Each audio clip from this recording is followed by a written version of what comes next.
tuition and school expenses, students have moved from part-time jobs to more unorthodox ways of generating income. Women who are short on time as well as money have sought out donating their eggs in return for a financial compensation. To discuss this popular trend, I visited Dr. Richard Chakowski, a Berkeley alum, who founded the in vitro fertilization program at Alta Bates Hospital. So what is ovum donation? Ovum donation is a technique which allows pregnancy in certain groups of patients that cannot get pregnant with their own eggs. And who are egg donors? Well, the egg donors generally are healthy and oftentimes fertile young women. Certainly there are college students among the egg donors, occasionally perhaps even among the recipients, but most of the college students would be in the donating side of the equation. This popular trend is rapidly penetrating college campuses as students constitute a large portion of egg donors. How did you hear about ovum donation? I actually heard about it through Craigslist because I was looking for a job and I was a little bit desperate. So I looked up in the miscellaneous section and it was just listed ovum donation. And I was like, wow, I'd never heard of that before. What interested you about ovum donation? Well, a couple things.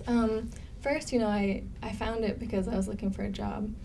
But then after that, I sort of was thinking about it more and I thought, well, that would be a really nice thing to do for someone else. So roughly how much will you earn after the donating process is completed? Well, it'd probably be enough to cover some school expenses, for sure. Enough to cover school expenses, but how much is enough? The compensation is probably from about $5,500 to $7,000. If it sounds too good to be true, that's because it is. After an intensive screening, ovum donors undergo a rigorous process. What is the logistical process before donating? First, you contact an agency, and then you fill out like some type of profile. Let's see, they have a psychological screening, so they have like a therapist call you, and it's a quick half-an-hour interview over the phone. They just ask you questions just to see if you're compatible. You also do like a phone interview with the agency, just to see if there's someone that they would be interested in having donate. What's the physical process? First, you have to go in for a physical, just to make sure that you're healthy. And then they'll put you on the pill so that you're lined up cycle-wise with the intended mother. And then after that, they show you how to inject yourself with some fertility medicine. And you have to do that for a few weeks yourself. And then you'll go through the extraction. And it's only a 15-minute procedure, but it does have some recovery time. In addition, ovum donors face serious risks and confront difficult decisions. How do you feel about your genes being out there in the future? It doesn't really bother me. I mean, I know it is my genes, but it's not.